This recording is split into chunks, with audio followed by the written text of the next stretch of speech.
Hi, my name is Matt McGarvey. I'm the lecturer for this course, Age of Revolt.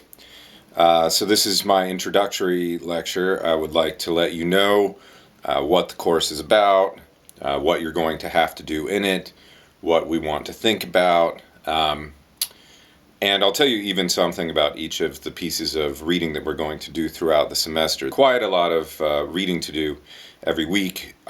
I personally think that it's really cool reading. You might not think so for the first week or so, during which we're reading more antiquated texts, but I think that content is still cool. And from that point forward, it gets easier. So just so you know, don't despair when the first week of reading looks really archaic and strange, and you wonder, like, well, who gives a shit? So number one, let me tell you just a little bit about myself so that you know where this course is coming from, what my angle is. I'm an adjunct professor at Dominguez Hills as well as elsewhere. 75% of all college classes in the United States are now taught by adjuncts.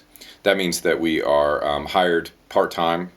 So I have a contract for this class, for example. I didn't know I was going to have this class. I needed money. I was lucky to get the class. I'll talk more about adjuncts as we go along. And there's a pretty good documentary about adjuncts called Freeway Flyers, which is posted about in the middle of the content section on Blackboard. By the way, if you probably you had to see this in order to access this this lecture, but everything that you need for this course is available on Blackboard. You do not have to buy any texts. I have scanned them all and posted them, probably legally, maybe illegally. I don't really care. For you, you can read those things online or you can print them out. It's quite a lot of printing. I like to do that, but anyway, that's where everything is. Everything pretty much is on the content section of Blackboard. Probably the thing that I am most concerned with, and this may become apparent as we go through the course, is the study of what I would call ideology. We'll be introduced to that term formally about halfway through the course with Marx, but it's really a concern all the way through. Ideology refers to, very loosely, the wide set of common sense conceptions typical of a largish population, and that is something that we really want to look into in this class. We want to identify common sense starting points. We want to think about what we already think about certain things like freedom and democracy and control and revolt. We want to ask about where we got these ideas, and we want to interrogate the ideas and say to ourselves, are these ideas correct or not?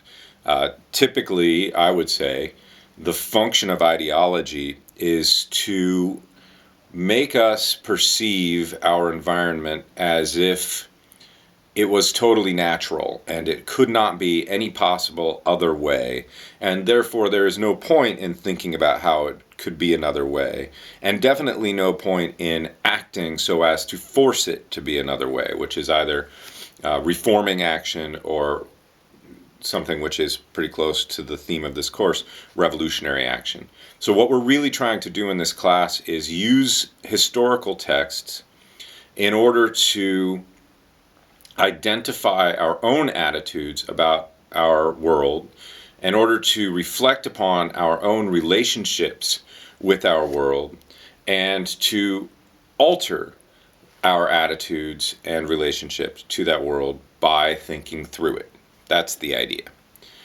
Mostly what we do in this class is read political philosophy, history, specifically political history, and literature. And then there's a film component of the course where, for the most part, you're not required, well, I guess entirely, you're never required to watch films, but I have made a whole bunch of links available on Blackboard, linking you to films related to our studies for one and another week, and you can write about those things, and they will kind of enrich your understanding of the themes, etc., that we're discussing. So the course it's a history, and really we start in 1510, although basically I've just put all your readings into chunks by week, so you can decide, of course, when you're going to read them. When we start next week, the first text that we look at by Bartolomé de las Casas is from 1510, 1520. It was published in 1540, but the events that he's documenting there are from about 1510 to 1520. He was a participant and an observer, and eventually quite a critic of the Spanish conquest, first of the Caribbean and then of Mexico. And we're also going to come back to those locations on multiple occasions. So that's 1510, but really the course starts about 1750. The next text is by a political philosopher, Swiss political philosopher, named Jean-Jacques Rousseau.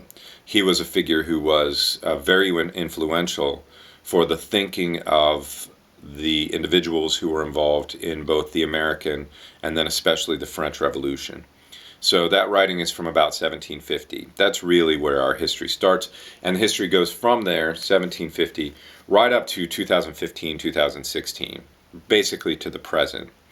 And what we're looking at through this course is a set of revolutionary circumstances and the theoretical and other writing and art which came out of those circumstances. And we want to look at that theory in order to understand those circumstances, but also in order to understand our own.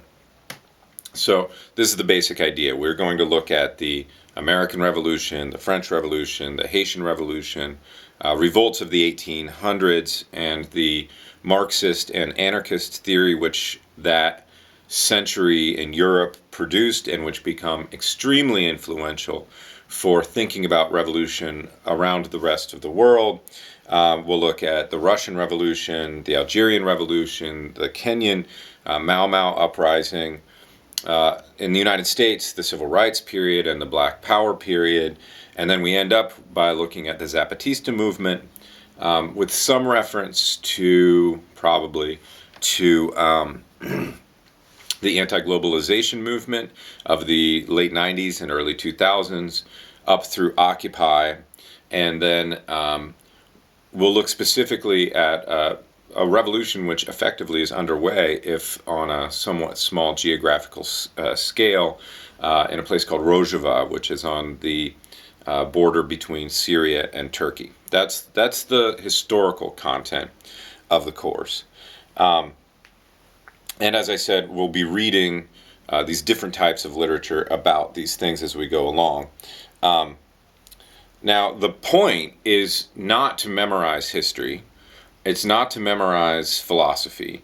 The point, and this is why I think this is a cool course, I think it's a totally worthwhile thing to do.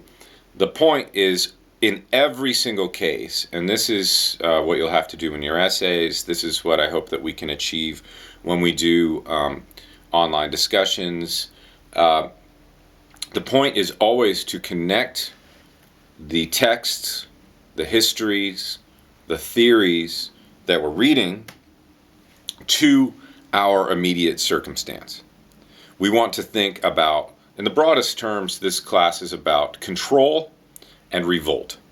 There's no such thing as revolt without control. So we need to investigate both colonialism, state power on the one hand, and then forms of revolutionary activity and reforming activity on the other side. Control and revolt. But we ultimately want to do this with respect to our own circumstance. So when you're reading Rousseau, which is going to be a little bit tricky because the language is a little bit outdated, try to think like, okay, first of all, what is this person saying?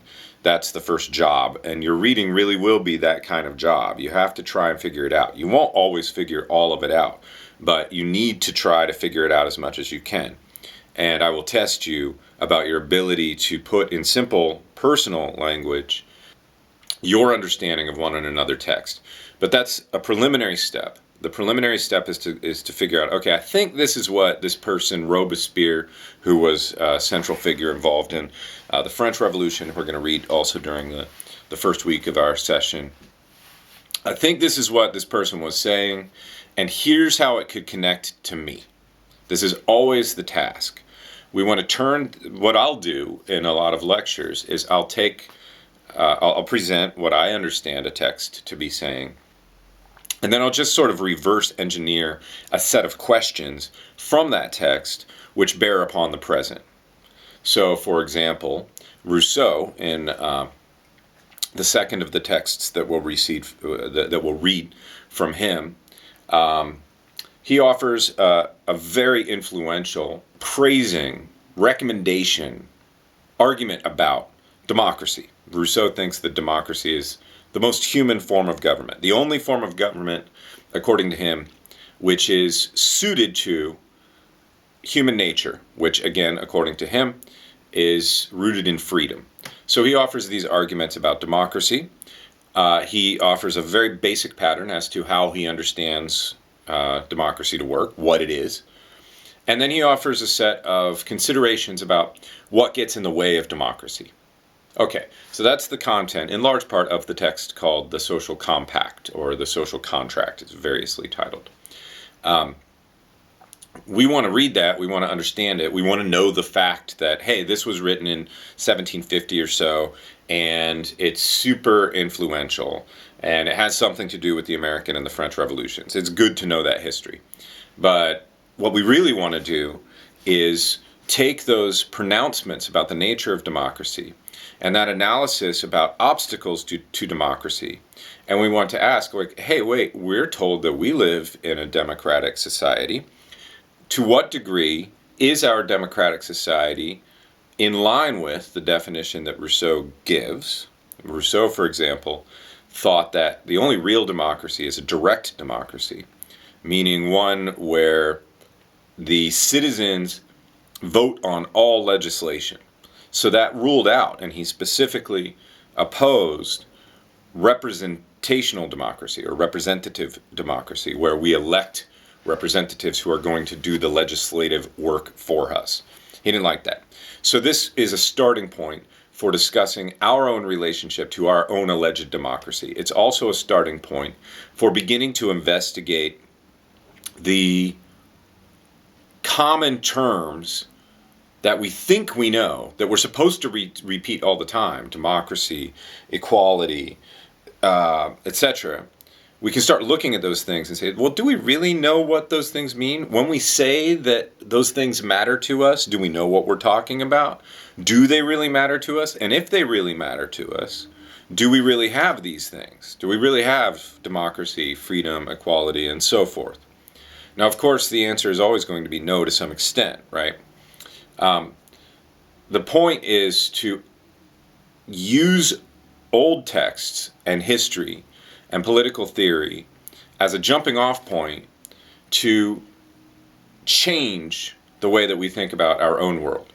And if I really had my way, ultimately, it would persuade you to be interested in engaging in change with respect to that reality. Or take, for example, Rousseau's criticisms of the things that he thinks get in the way of democracy. For example, great wealth inequality, he says, makes it basically impossible for a democracy to function, because in a democracy, all of the citizens have to have an equal vote. But when certain citizens are extremely monetarily powerful, they have influence over other votes. So their votes count more, and those with very little money, their votes count less. Anyway, so the point will always be to bring it back to the present. And this means, I think this is an important thing to keep in mind, this means that even though I know a lot more right now than you do about the content of this course, nevertheless, you are already authorities in our discussions. Because the question is not just like what's history and what's democracy, and I'm not just going to tell you this stuff. I'm radically opposed to just telling people stuff, which makes an online course kind of doubly sucky from my perspective, because I would really like, I'm staring at a camera right now, I would really like to be in a room with you people, to know who you are, and to start hearing your feedback right away. And I just want you to know, we're going to have to work hard in this course in order to in order to make it real, to make it alive, to make it not boring. And you're the people who can do that. You are authorities of your own experience. You are authorities about your own relationship to the world. You are authorities about like what you have been through. And that's half the content of the course. I don't know anything about it yet. You want to bring these questions, which we are deriving from these texts, into connection with your own life. That's the goal. That's the goal. Yeah, and then very broadly, the themes that we're looking at in this class, the things that we'll come back to, we want to ask about things like freedom and democracy and equality or inequality. We want to think about the nature of capitalism and its opposite, socialism. We want to see if we can define these things. And of course, that also means that every time we encounter a new theme, we have to first grapple with our received wisdom about it. So we're supposed to, in the United States, we're raised to understand that capitalism is cool. Capitalism, the free market, free trade, and freedom in general are supposed to be sort of equivalent or interlaced things. And we're supposed to understand that socialism is kind of bad. Maybe we need certain elements of it in the way of regulation within our government and so on. But mostly, we're supposed to think of socialism as involving centralized government, top-down control, the absence of competition, potential lethargy, the third world, all this kind of stuff. So these are not necessarily, true things either about capitalism or about socialism, but we have to go through those received opinions. We have to start from where we are, start with what we've always heard, start with what appears to be common sense, and then we want to break that common sense, or at least, we want to challenge it. We want to ask, where did it come from? Is it correct? What is the more nuanced reality that is hidden behind this assumption that I already know what all this stuff is about? So what other themes? The question of savagery and brutality, questions of the relationship between state violence and revolutionary or oppositional violence. The general question of authority. Where does authority come from? Is authority natural? Should there be authority? Is it possible to have a non-authoritarian relationship? Is it possible to have a non-authoritarian workplace? Would it be possible to have a non-authoritarian classroom? Which again is doubly difficult given that we're not even physically in proximity of one another. But we want to talk about all these things. And we really do want to talk about the environment of teaching and the environment of learning. Like, this class will suck unless we figure out how to turn it to life, unless we figure out how to use all this material to talk about real shit that is really happening with us now. And this includes centrally our relationship by means of the internet, by means of our computer screens and cameras and so on in this classroom. So we want to look at all these things. There's a more specific set of things we'll look at through the course, which I would call the council system. This is, I suppose you could say, a revolutionary form of social and sometimes economic organization, which according to some of our writers appeared in the American Revolution with the town hall organizational structure, in the French Revolution, in the Russian Revolution, right up to the Zapatistas and Rojava. So this is one of the overarching themes. This is a model for radical grassroots democratic control of localities by people at localities. So in a lot of ways, what we'll be tracking through the class is the difference between that kind of situation, which would be probably radical democracy, and a situation where everything is controlled from afar, everything is controlled from above. Let's see. Participation and non-participation. What are the systems that we take part in? When we just do our normal work, what is it that we're supporting? What are we contributing to? We'll read theorists like Henry David Thoreau, who was influential for Gandhi, and then Martin Luther King, who was influenced by the both of them.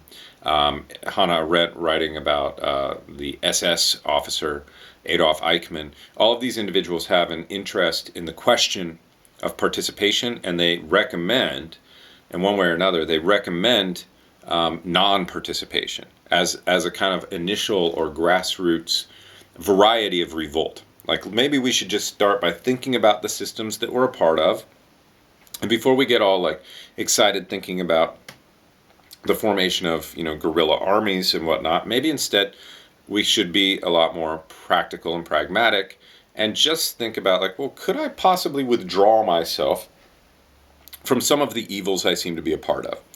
Anyway, so this is the sorts of things that we're going to be talking about through the course. And I thought that the last thing I would do for this introductory lecture was to step you through, and I hope this doesn't take too long, but to step you through each of the texts that we're going to read and give you a little heads up about this is what we're looking at. This is what we're reading. These texts are almost entirely in chronological order, and they come from a number of sources. So I'm going to try and introduce them relatively quickly and tell you why you might be interested in them, and hopefully, as a result of this kind of introduction, from the beginning you can have a glimmer of an understanding of what the whole course is, what the course is as a whole. We start with Bartolomé de las Casas. De las Casas was initially a conquistador, effectively, who arrived on the island that Christopher Columbus named Hispaniola, which is now the island with Haiti and the Dominican Republic upon it. And we're going to look later at the Haitian Revolution, by the way, which was contemporary with the French Revolution. De las Casas showed up there as a young man and took part in raids which effectively, in the long run, not even that long a run, across the course of 50, 60 years, totally exterminated the population of that island, which had initially been called Haiti by the Taino people who lived there.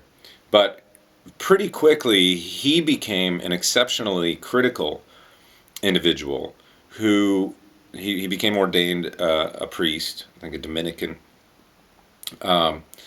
And he started, although he still accompanied the conquistadors from one island to the next, he was involved in many, many different invasions by the Spanish in the Caribbean, in Mexico, and Venezuela. Even though he went along, he became a really strong critic, and he wrote up a document of the atrocities that he saw as the Spanish destroyed these peoples and cultures, turned the people into slaves, put them into holes in the ground where they were forced to search for gold until they died, until they were eventually replaced by African slaves. And ironically, or I don't know what the word is, De las Casas for quite a long time was opposed to the subjugation of native Caribbean people, but he was weirdly supportive of African slavery. By the end of his life, he was opposed to both. So we're reading a document of atrocities. That's where this class starts. And the real point in that is like, okay, let's realize what are the origins and potentially what are the continued character of the systems against which people rebel. Let's understand there is no rebellion without control. There is no rebellion without domination of some sort. So we start with a radical form of domination. I mean, De las Casas is a much loved figure historically. We'll come back to the town of San Cristobal in the state of Chiapas in southern Mexico. That town, I think the full name of the town is San Cristobal de las Casas, and there's a cathedral there named after De las Casas. He eventually was given the title Defender of the Indians by the Spanish court. Anyway, so that's who he is. Then we move on to Jean-Jacques Rousseau. So just a moment in the 1500s, and then we're really starting in the 1700s. So around 1750, we read two texts by Jean-Jacques Rousseau. One is the Discourse on Inequality, the other one, the Social Contract. These are interestingly opposed texts. The Discourse on Inequality basically laments human history and suggests that while everything was really happy back when our population was small, before we developed technologies and hierarchical power structures, that's what the text is about. Where do hierarchical power structures come from? And to put it even more edgily, how do we get into a situation where some people are in charge and other people have to obey, but the people who are in charge are often weaker, more foolish, dumber than the people who have to obey? How do we get into this perverse situation where the strong have to obey the weak, and the intelligent have to obey the unintelligent, and the wise have to obey the fools? So it's a dark text which basically describes so-called progress as its opposite, as regress. Rousseau's text was extremely influential, I think, for socialist theory, and specifically for Marx, because it starts to suggest that structures of rule are often put in place simply to defend the interests of a certain class, the propertied class. So this is a proto-revolutionary, proto-socialist document, if you ask me. The second one is the social contract, which I mentioned before. This is the one in which Rousseau offers a very popular theory about the origin of government. That's the social contract. That was not unique to him. But he also holds this position that democracy is the sole form of government which is appropriate for human beings, given that human beings are fundamentally free. That freedom is core to our being. Okay, then we go on and we read Thomas Paine. So at this point we're up to the American Revolution and the French Revolution. So Thomas Paine was lower class Englishman who was involved in both those revolutions, came to the United States, made friends with all kinds of highly placed, influential colonists, and then he wrote this text called Common Sense, which we'll read about 10 pages from, which was the most broadly distributed text in the United States after the Bible. Massive distribution, massive propaganda effort, which had a massive effect and persuaded a whole lot of Americans to take the side of secession or independence. Without common sense, it may be that the American Revolution could never have happened. Paine then went on and he took part in the French Revolution. And while he was there, he wrote this book called The Age of Reason, which was a radical attack upon religion. Paine states at the beginning of this text that he thinks a real revolution needs to go beyond messing with governmental structures and should also ultimately abolish the priesthood. This is something that had happened in France at the time that Thomas Paine was writing. The French Revolution got quite extreme for a period there from 1790 to 1794 or so. So he writes this attack from a rationalist perspective and ultimately from a deist perspective about the problem with organized religion. A whole lot of students find this one of the most interesting texts in our class. Then we go on and we read Charles Dickens. Probably most of you know who he is. We read one chapter from the book A Tale of Two Cities. That chapter portrays French society, French upper class society, and then the relationship between upper class and lower class society around 1780 or so. And we're going to use that text as it's fictitious text, but we're going to use it as an analysis of class relationships. Now, of course, the thing about all of these is that we want to pull them back to our own experience, right? So if you're looking at Thomas Paine's Common Sense, you're looking at a classic and very influential piece of propaganda. You should think about what propaganda are you surrounded by? How does propaganda work? When we look at Paine's attack upon religion, what Paine is going to say specifically is that he does not believe that the Bible is the Word of God. And he thinks that it's not rational to believe that because it was copied and recopied by generation after generation of human, because the decision about which Gospels to include in the New Testament, for example, was made by a vote at the Council of Nicaea. So humans decided what was the Word of God. He gives all these fairly provocative arguments as to why you ought not to believe that, but a whole bunch of you do, right?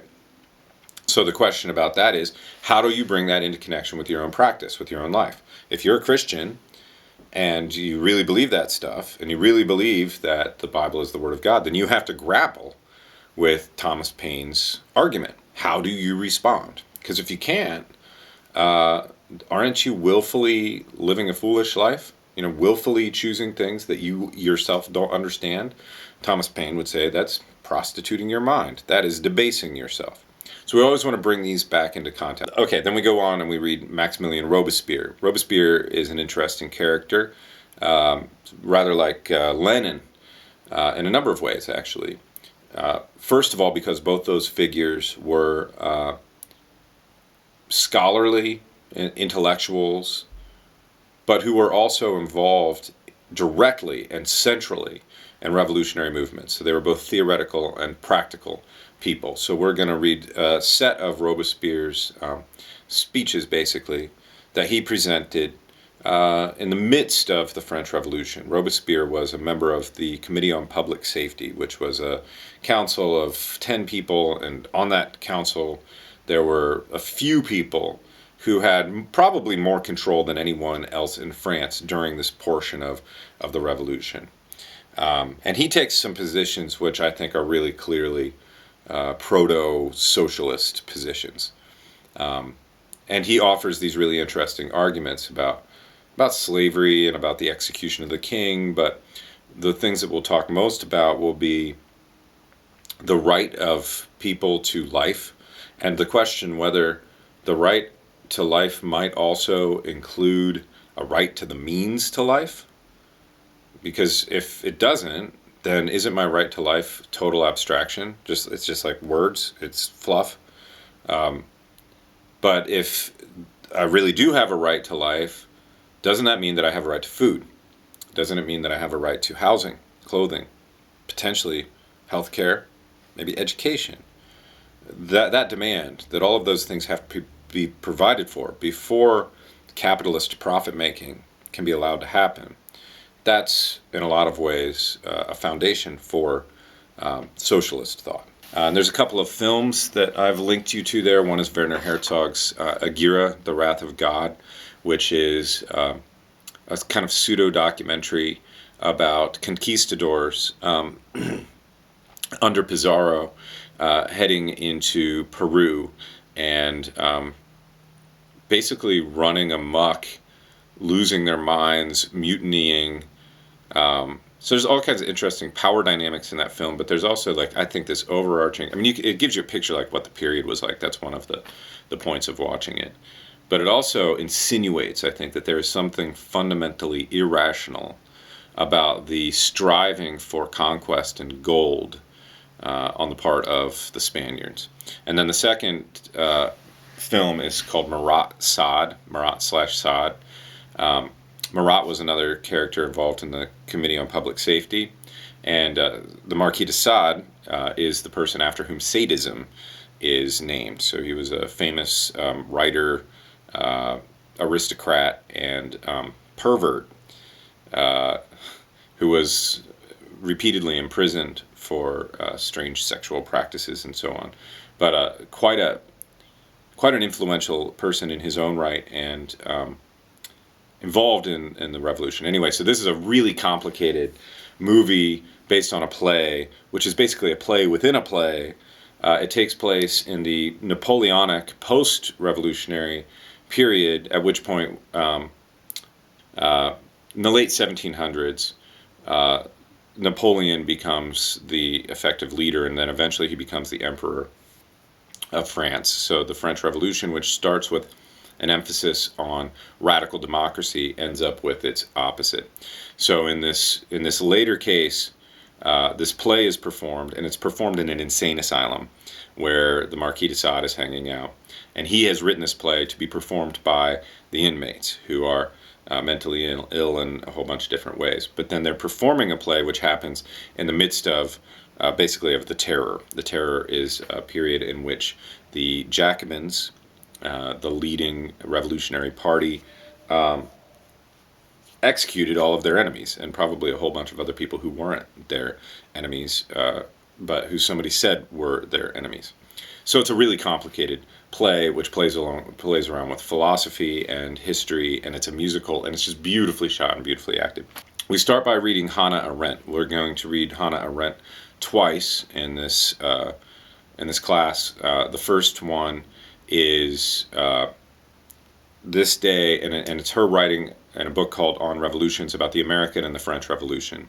And what she really tries to emphasize is the centrality in these circumstances of what she would call the council system, a system of direct grassroots control by a population, in this case a revolutionary population. And what she basically is tracking is that in the early years of both the American and the French uprisings, there was a wide dissemination of radically democratic practices. Localities were controlled by the people in the localities. Another name for such a situation is a commune or a collective. And that as revolutions go forward, at least as these revolutions went forward, that bottom-up structure was replaced by a top-down structure, which she thinks is lamentable, and so do I. Then we move on to by the way, Hannah Arendt was not a contemporary of this period. She lived in the middle of the 20th century. She was Jewish German and was forced out of Germany as the Third Reich began to take power. So she had a real interest in totalitarianism and so on. Anyway, then we move on to C.L.R. James and the Black Jacobins. This is pretty much the seminal history about the Haitian Revolution, which occurred simultaneously with the French one, started 2 years later, in large part because slaves believed that they would have allies in abolition movement within the French revolutionary population. So this is arguably the only slave uprising in history to have resulted in the construction of a sovereign state. That takes place over a long period of time. We're not going to look at the whole period. We're going to look at just the initial uprisings. This text is written by a person named C.L.R. James, who was an important black intellectual in the early and middle 20th century. This book was released around 1960, 1962. So he's writing about the Haitian Revolution, but we also have to realize that he's writing about that revolution in order to have an impact upon the United States and England at the time that he writes. This is the kind of thing we have to think about a lot. Then we go on and we read Henry David Thoreau. This is a period piece written in 1848. I think 1848. Henry David Thoreau was an American writer living in New England, and this is a classic text in which he argues that we have an obligation, that everybody has an obligation, even though almost no one recognizes or respects this obligation. We have an obligation to discern our participation in evil and withdraw that participation. The things that Thoreau was most concerned about were the Mexican-American War, which he took to be a war of territorial expansionism, of outright aggression and theft on the part of the United States, and then the issue of slavery. He wrote this text in response to those things. Quite an influential text. We read then the Marx and Engels' Communist Manifesto, definitely the most famous revolutionary document in history, in which they diagnose the history and the character of capitalism, which they understand to be premised upon exploitation, and the division of all humanity ultimately into two classes: the people who own the means of the production of the things we need for life, and the rest of us who don't, and who have to work for them. So they lay out their analysis of capitalism, and they lay out recommendations for what ought to be done. Specifically, they lay out recommendations for a communist revolution and a communist social economic organization. So we can analyze that sort of stuff. Then we go on to the late 1800s and then into the 1900s with a series of anarchist figures, which I sort of lumped together on one day. The first of these is Peter Kropotkin. Chronologically, he's the first. Then we have Lucy Parsons and Emma Goldman. Peter Kropotkin was a Russian prince who forsook his birthright, made common cause with the poorest people, and advocated tirelessly, including going to prison multiple times, for radical equality. So we want to understand what anarchism is here, and Kropotkin gives us a really good model for that. Really, the way I would think about this is that you can look at Lucy Parsons and Emma Goldman as offering sort of the negative dimension of anarchism. And I don't mean like the bad side of it. I mean the side of it that is opposed to specific things. So anarche, an means without, arche means like single principle or something like that. Anarchy means a system without government. Anarchy, in its simplest sense, is opposition to government, to religious authority, to economic inequality, specifically to private property. So, and we'll talk a lot about private property. When Marx or the anarchists oppose private property, they don't mean like they don't want you to have your car or your jacket. They mean they don't want to allow big businesses to own the factories and fields that are necessary in order for humans to provide for their own subsistence. So Goldman and Parsons basically give us what does anarchism oppose, and Kropotkin gives us a model for what does anarchism recommend, which is very similar to what Hannah Arendt talked about in terms of the council system. Although I think that Hannah Arendt stops short because she is interested in radical political equality and democracy, but she does not want, so she thinks about decision-making councils. She does not want that equality to extend over to economic systems. She's not for radical restructuration of social economic circumstances. Kropotkin is. So the basic model for anarchism is you should have a set of communes, and a commune is just any place where people behave in an egalitarian manner and they take over the situation where they are. So worker-run shop, an egalitarian, non-hierarchical worker-run shop is a commune. A school where we did away with grades, which I think would be really cool, and where the students and the teachers equally ran things together, determining what they were going to look at and how they were going to run their classes. That's commune. So the positive, and I don't mean happy, I mean like, like they have an idea of what they do want. The positive vision of anarchists is to have communes in a democratic federation. So that's what we get in Kropotkin. Then we go on to, oh, and by the way, Emma Goldman was like really heavily involved, and so was Lucy Parsons, in the early labor movement in the United States. Lucy Parsons was one of the founding members of the Industrial Workers of the World, which is a radical anti-capitalist union which still exists. Emma Goldman was an organizer for the IWW as well as various other groups. That's sort of how she spent her life, traveling around and organizing workers to agitate for worker control. Oh yeah, and then there are some films here. Mickey Mouse Goes to Haiti, 80s, late 80s, early 90s, depiction of the subjugated position into which Haiti is placed in the course of the 1800s up till the present.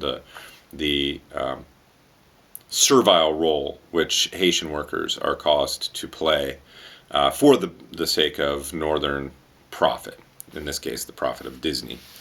And then we have Divine Horseman, which is this really interesting documentary done in the 50s, late 40s, early 50s, by a woman named Maya Deren. Maya Deren was a dancer primarily, and sort of an ethnographer who went to Haiti in order to learn the dances associated with voodoo.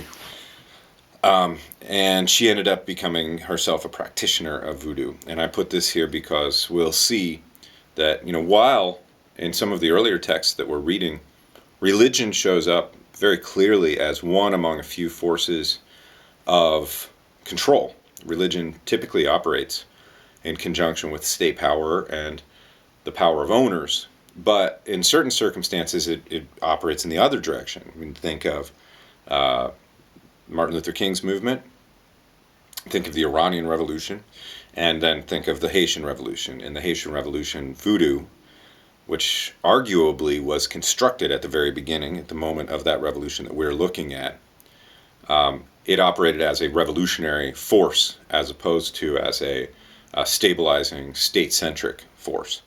So this lets you look at some of what voodoo is.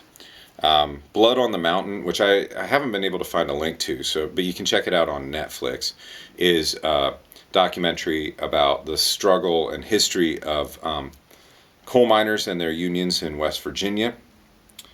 This because we're looking at class relationships, owner and worker relationships, and what both Marxism and anarchism would refer to as class war.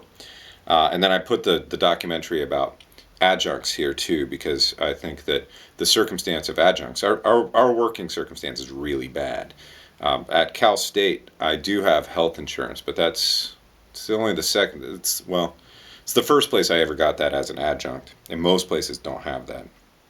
The tendency of universities is like the tendency of corporations to downsize their full-time faculty, use increasingly only temporary employees so that they can fire whoever they want whenever they want without calling it firing, and they don't have to provide benefits, job security, etc. So that's where we are. We are precarious workers. So I put this documentary here because it sort of fits with the question of the antagonistic interests of owners and workers. We go on and we read Lenin and Trotsky. So Lenin, of course, was one of the early leaders of the Russian Revolution. I'd say he was a little less central than people tend to think, but definitely central. We're going to read two things from him. In 1905, which was sort of like the dress rehearsal for the Russian Revolution, there were uprisings all over Russia, all over the Russian world, which nearly toppled the government at that point. In this year, Lenin wrote a text called What is to be Done? And that text is really important for us, even though it's somewhat dry. It's important for us because it lays out a model of revolution which becomes the dominant model for the next nearly century. Lenin thought that in order for a revolution to occur, it needs leadership, it needs secret leadership, it needs expert leadership. So the vanguard is the idea. There has to be a group of devoted revolutionaries who guide everybody else, who think everything through, who have really good strategy. And then the goal, the thing that the revolutionaries are shooting for first, is to take over the government, to become the government, to seize the state apparatus, that is the prisons, the legislative process, but most importantly, the armed forces, the police and the armed forces. The revolutionary goal is to take all the guns, take the legitimate, what is it that Engels called it, the monopoly on legitimate violence, to take that away from the pre-existing state and to give it to the revolutionaries. So the revolutionaries effectively then become a revolutionary state, which is, it's what Lenin recommended, and it's what happened in Russia. That's the model of revolution which I imagine most of you have in mind. I think most of us have in mind when we think about revolutions. But it's important to recognize that this will remain the model through the Algerian Revolution in the 1950s, the Cuban Revolution, Guevara's activities internationally in the 1970s. By about that point, by about the, say, 1968. 1968 is a big pivotal year. Something radically changes with respect to the overall model of revolution. The change is from a revolution aiming to become the new state, which involves us immediately in a new cycle of domination, to revolutions which are based on the notion of dual power.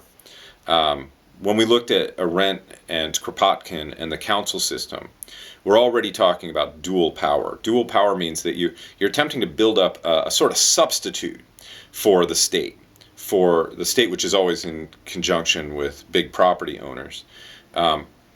You're trying to build up democratic situations and put them in network with one another to the point where they start to back off the power of the state, and where they might one day eventually totally topple the state without ever intending to become the state themselves.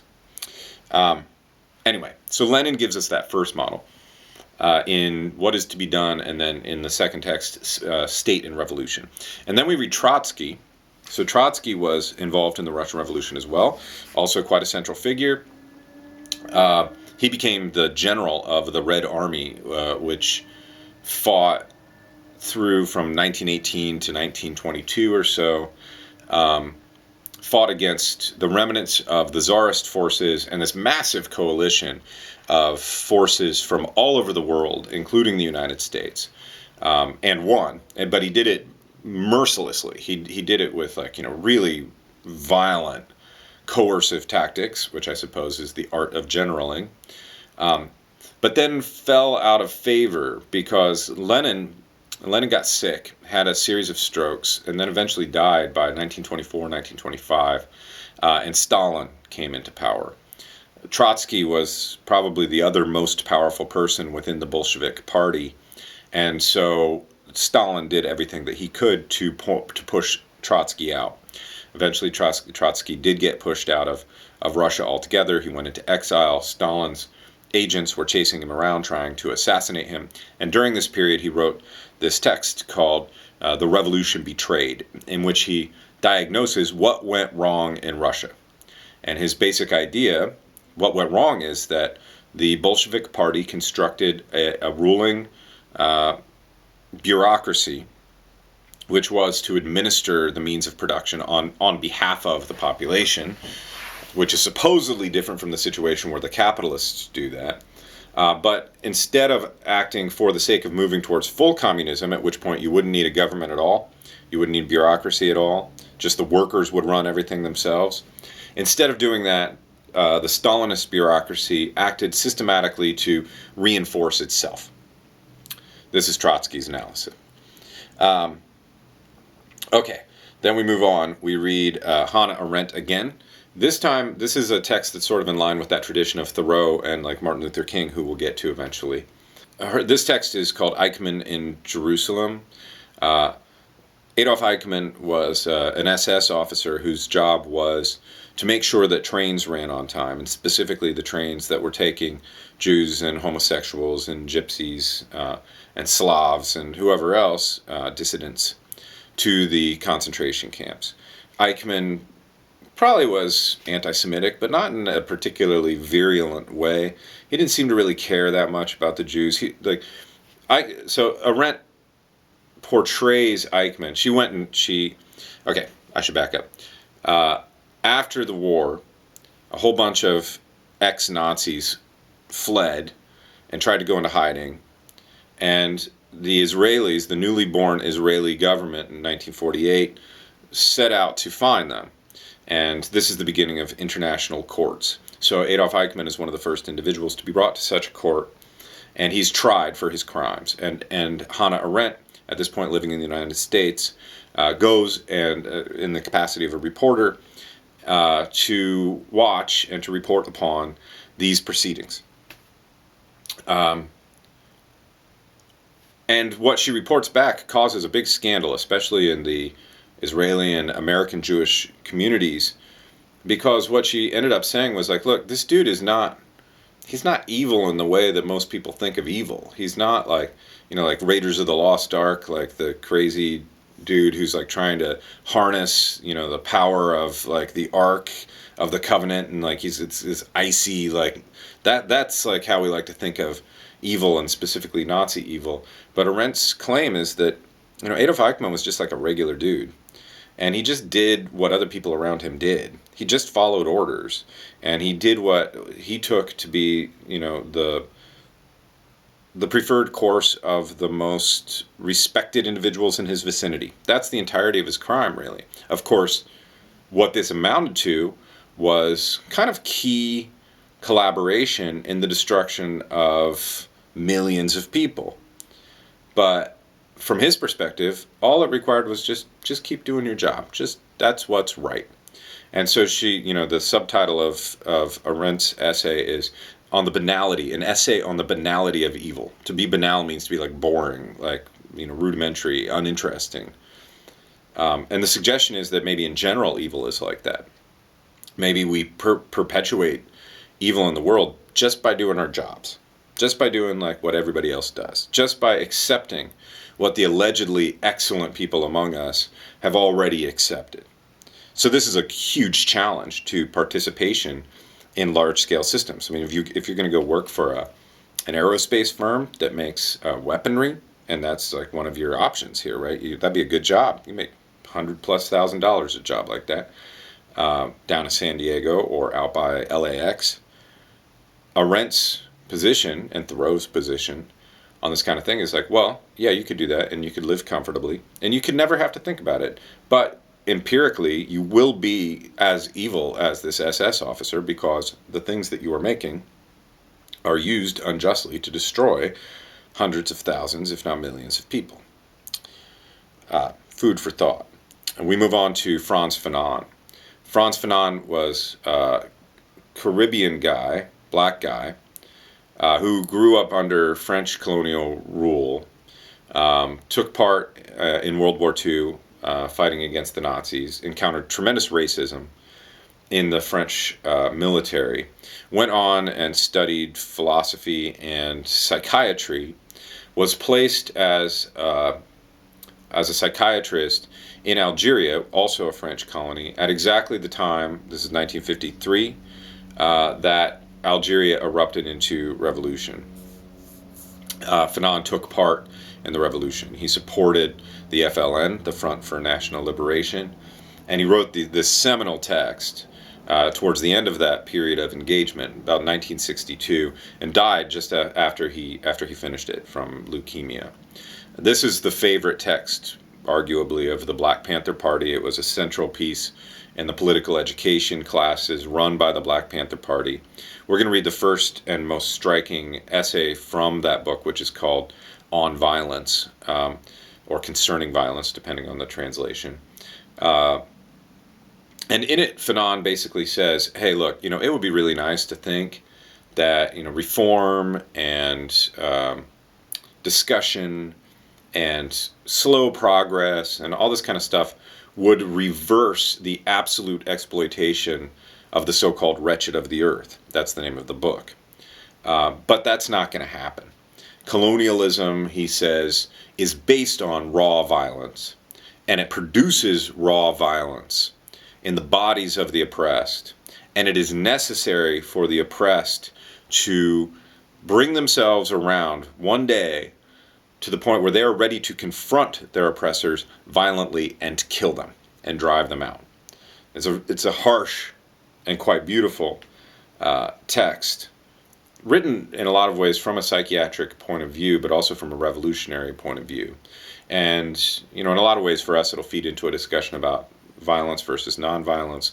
And I think one of the main reasons to read it is to think very seriously about what colonialism has meant and what is the kind of bottom line of state and colonial power. And Fanon's answer is the bottom line is violence. It's raw violence. It's murder and torture.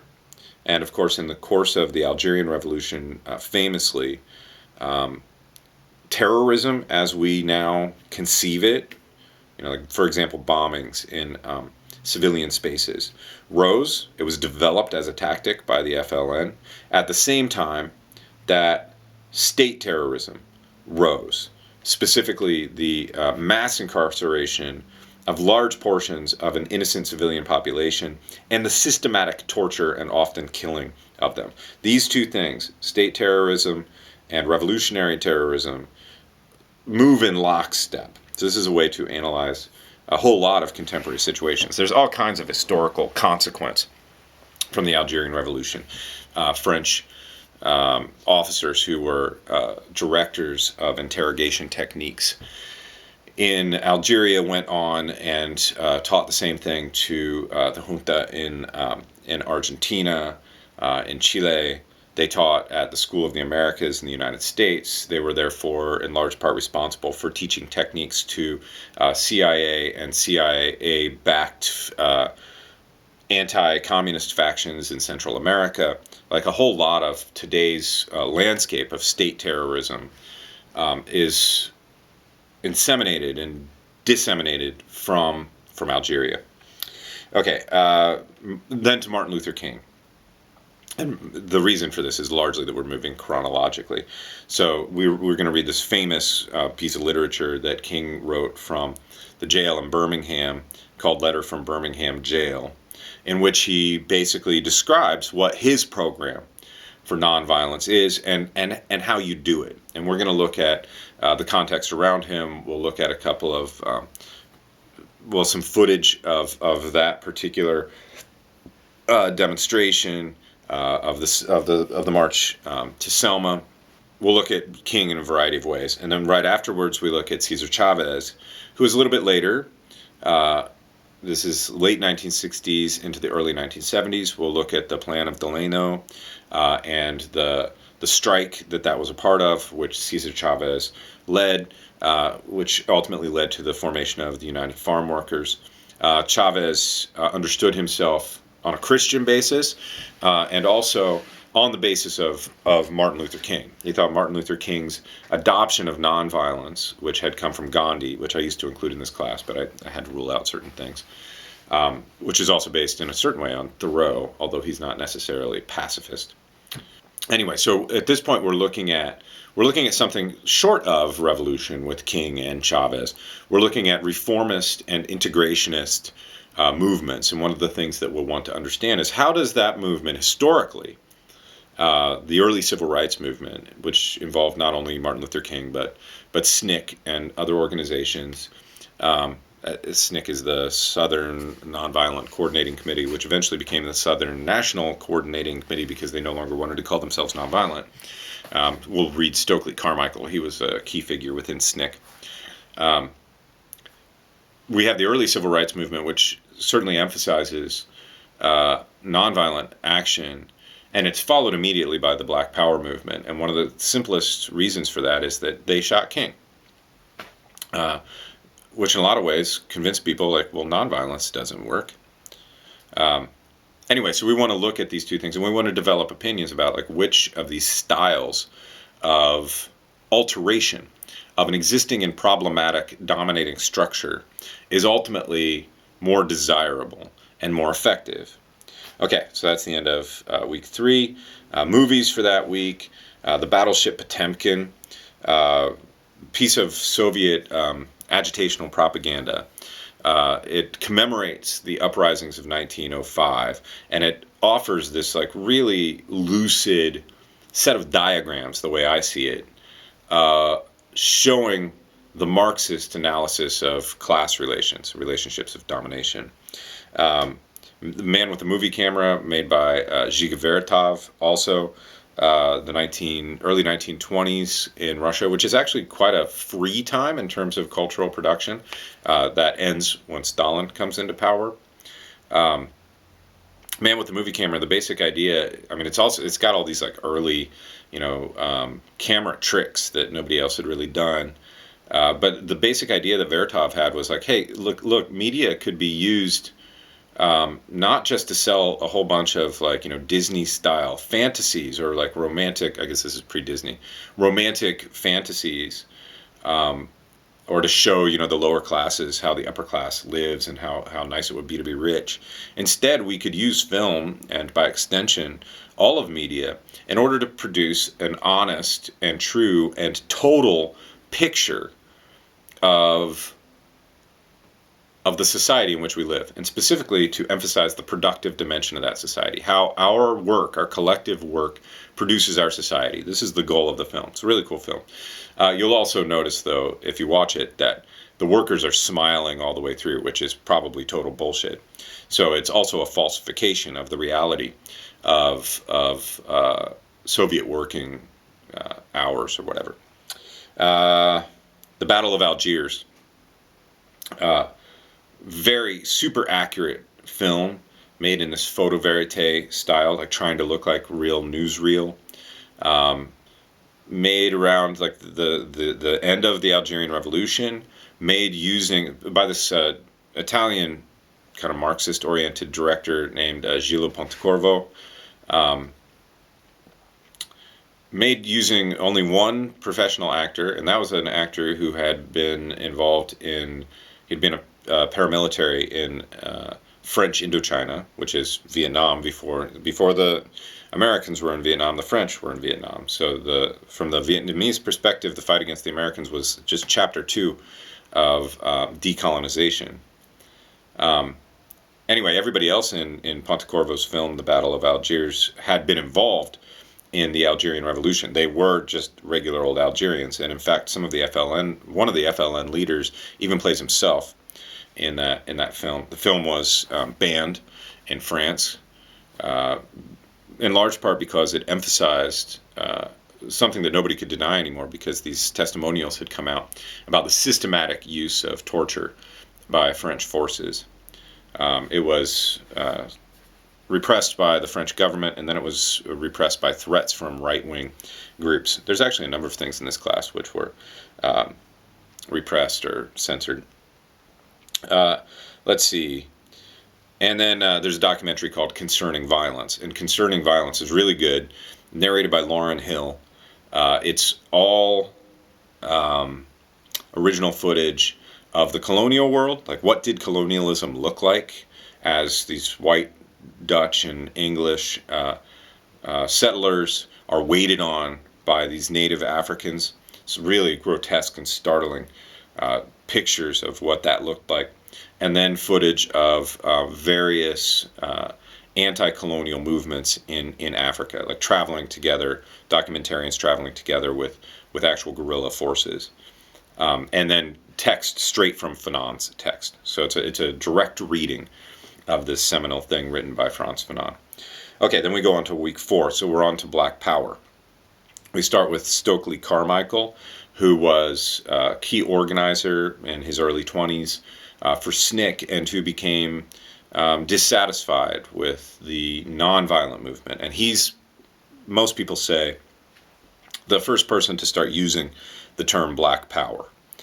I gave you a lecture that he gave at Morgan State, which was an all-black college, in which he basically attacks the students at that college for trying to act like white people, setting up fraternities which continued to be racist, so certain fraternities for lighter-skinned people and other fraternities for darker-skinned people.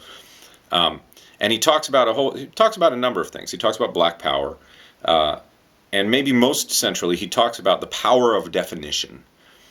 He urges people to think about, where do you get the meanings that you have? Where did you get the idea about what's violence and what's not? Where do you get the idea that like all good people are fundamentally nonviolent, and yet it's also the case that it's totally cool to have ROTC on college campuses?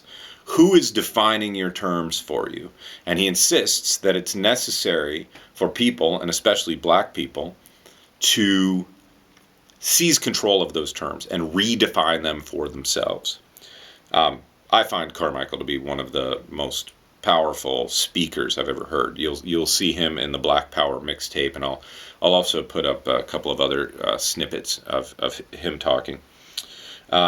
James Baldwin, famous literary figure, writer. He was from Harlem. He, as a youth, lived through the riots in 1948 in Harlem. He was also gay, which caused him some troubles in Harlem. And I think this is some of the explanation for, along with his tremendous literary capability and the recognition that came with it, enabled him to move to Paris, and he was an expatriate for a good period of time. But when he saw the civil rights movement unfolding, he felt obligated to return to the United States, and so he did. He was friends with Martin Luther King. He might have been friends with Malcolm X. He was definitely friends with Stokely Carmichael. He knew everybody. He hung out with the Black Panthers. Last semester, we had a Black Panther come and talk to our class, who had been the bodyguard for Huey Newton for 10 years, and he had hung out with James Baldwin at a club run by the Panthers in Oakland. So Baldwin became this very well-known spokesperson for the more radical aspect of the civil rights movement. And by the way, none of these people, the Black Power people, they're not just pro-violence. I would describe them as more non-violence. They don't believe that non-violence is the sole route to solving things, and they think that oppressed communities will always be oppressed communities unless they learn how to defend themselves. So James Baldwin is roughly a proponent of that position, and the text that I've given you was an interview that was done with him in Esquire magazine, or by Esquire magazine, in 1968, immediately after the assassination of Martin Luther King. There were riots, rebellions in many, many, many American cities, and the interviewer, who's pretty clearly white, is asking Baldwin, how do we get these people to calm down? And Baldwin's answer is like, it's not our problem to calm down. It's white America's problem. White America needs to confront its own actual history. And one of the reasons I include this text is because I buy that, and that's one of the things that I think we should be doing with this class. Okay, Che Guevara, 2-3 many Vietnams. Guevara was giving a speech in the early 1970s. He became part of a movement that Fanon had been a part of earlier, attempting to consolidate the anti-colonial, anti-imperialist activities of guerrilla forces and new revolutionary state forces across the colonized continents, especially Africa and South America. So Guevara, of course, had taken part in the Cuban Revolution, and then he went and he took part in revolutions in Africa, and at an assembly of revolutionary African leaders, he delivered this speech, which is probably the harshest text we'll see in this class, in a way even harsher than Fanon, if for no other reason than he identifies the United States as the enemy of humankind, because of its centrality to global capitalism and because of its global military reach. And what Guevara is recommending in this speech is that the Vietnamese struggle should be taken as an example by revolutionaries elsewhere, and that's the kind of war that needs to be built across the world in order to push back the imperial conquest carried out by the United States, the military and cultural and economic conquest of the world that has been spearheaded by the United States. Okay, then we go on to James and Grace Lee Boggs from this book called Revolution and Evolution. These were an interesting couple. He's a black guy. She's maybe Chinese ancestry, Asian woman. They were partners for 4 decades or so. They wrote many books together. They organized together. They were activists together. They were deeply involved in workers' movements, and specifically black workers' movements. They were involved for over a decade in groups involving also CLR James. Grace Lee Boggs just died like 2-3 years ago. She lived to be 100 years old. I'll put up some of her talking in her later years too. They are revolutionaries too, but what they sort of developed in terms of revolution was an attitude that, well, what we really need to be changing, first of all, instead of that old model of revolution, which suggested we're just going to get the working class together, we're going to get them, get rid of the prejudices that the ruling class has put into their minds, which tell them this is how things have to be. We're going to raise their critical consciousness. We're going to train them up, and we're going to make a big-ass army which will depose the owners. That was the old model. It became really clear, especially around 1968, it became clear that this model was like, it's not working somehow. And what the Bogs start focusing on is the need to change lifestyle, the need to change valuation, the need to change patterns of life, and to start to instantiate local control, practices of local gardening, local community building. And this is what they devote their lives to. So yeah, No Promised Land, that one's called. Okay, next, Ngugi wa Thiong'o is a Kenyan writer who is still alive, and I think he's a professor at UC Irvine. Yeah, that's right. There's a person at Dominguez Hills who I know who studied with him.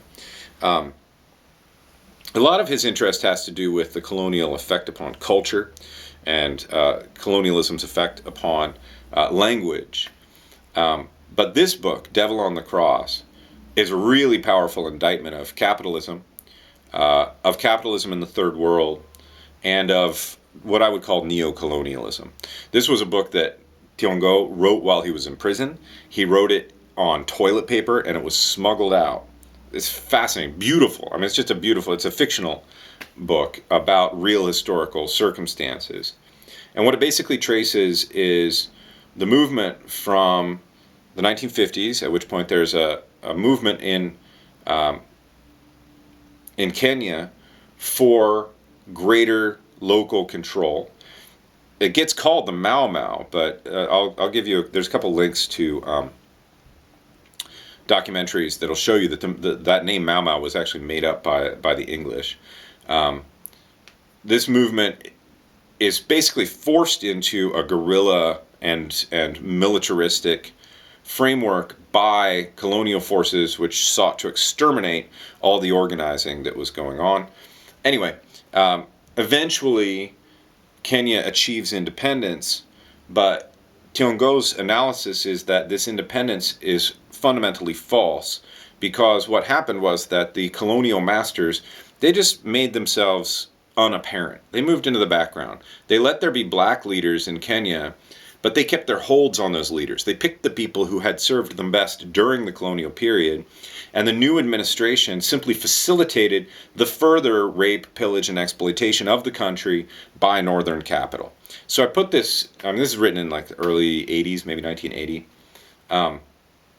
I put it here so that we can think about, we've been looking at decolonization before this, the movement of decolonization, which basically happens after World War II, the becoming independent of previously colonial nations, particularly in Africa and in Asia.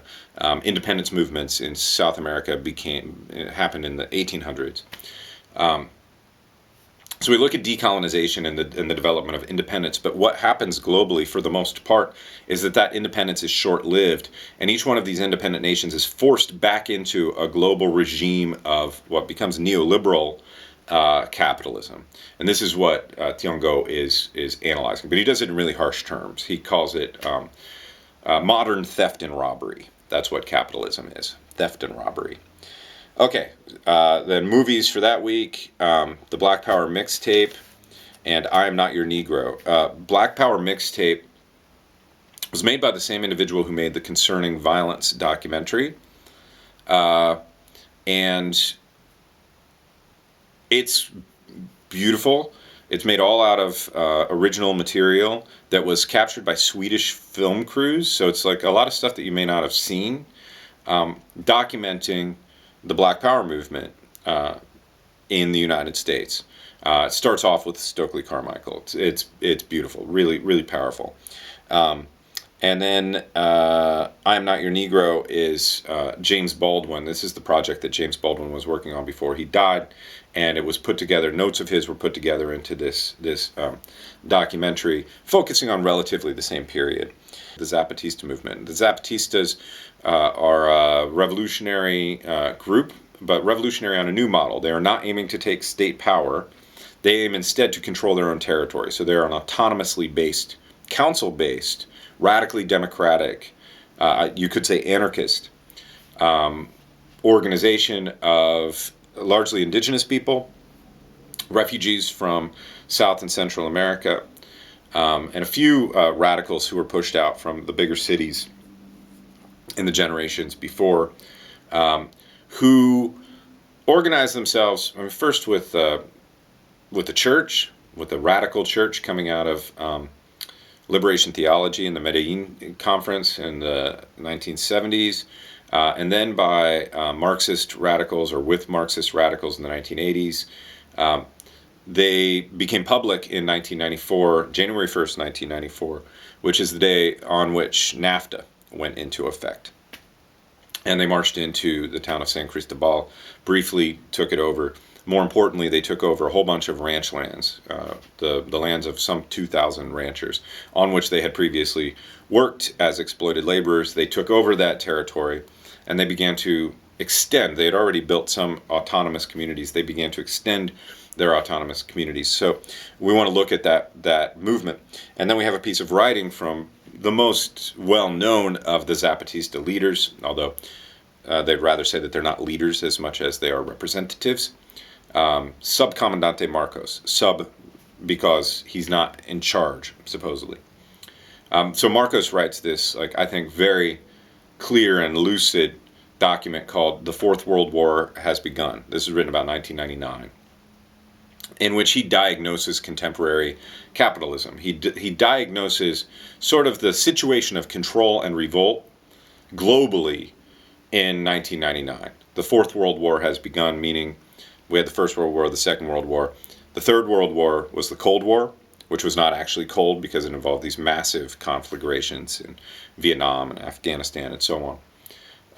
The Fourth World War is neoliberalism itself, is the forcing of ever more detailed chunks of the world into a logic of financial supremacy and utter extortion, global warming, etc. So I used to finish the class there. Now I'm going to put two more things. Grace Lee Boggs, who lived much longer than her husband James, wrote an introduction to that book, Revolution and Evolution, which was written in 2008. And she describes something which I think matches up very strongly with what Marcos talks about. Because he talks about not only how is control operating today, but also what is resistance like today? And his answer is that resistance can no longer be that old Marxist, Leninist sort of idea of like the big army of the proletariat. No, it has to be a whole bunch of different little pockets, which are quite diverse. Pockets of indigenous people in Chiapas, but also pockets of, anarchist youth in Seattle, and pockets of gay activists in New York or wherever, or in Russia.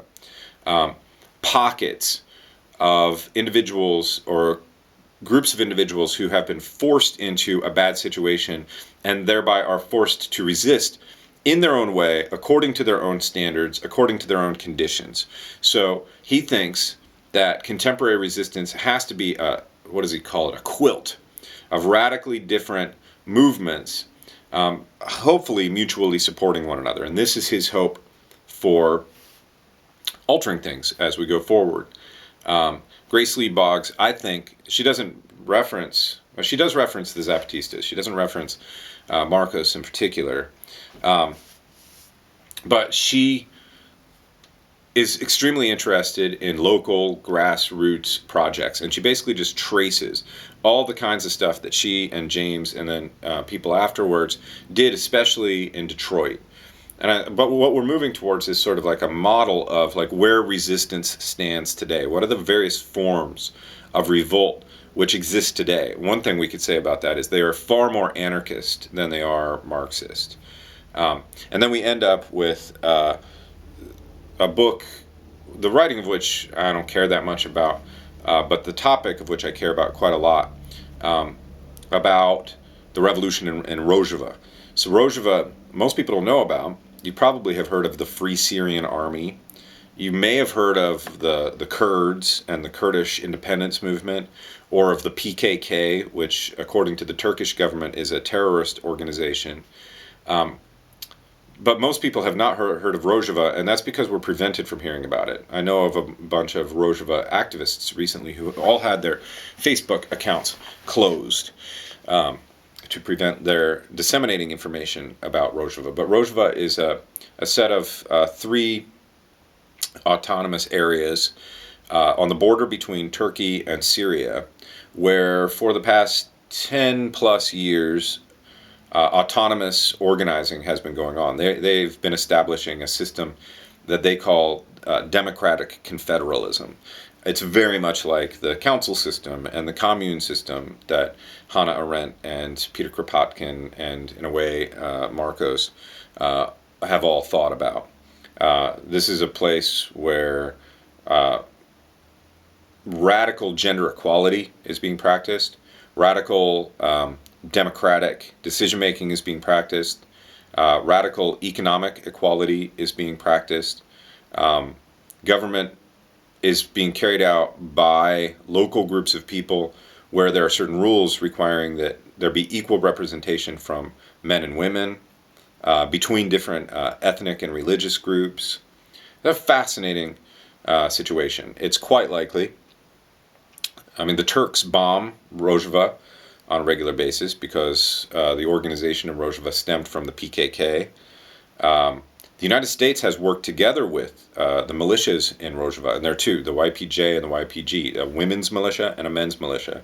So in Rojava, armed women, trained women, have been fighting and defeating ISIS, for real. So they've been supported to a certain degree by the United States, but opposed by the U.S.'s NATO ally, Turkey. It's quite possible that this autonomous movement will be destroyed, but it has not been destroyed yet. So the point in ending the class with the Zapatistas and Rojava and with some references to probably the anti-globalization movement and Occupy is to say, like, look, it's anarchist organizing, it's anarchist structures which have become the dominant mode for opposing global control. And global control now is hugely militaristic, but economically could be called neoliberalism. So we're doing this whole class, this whole history, always to bring ourselves into contact with our present in a new way.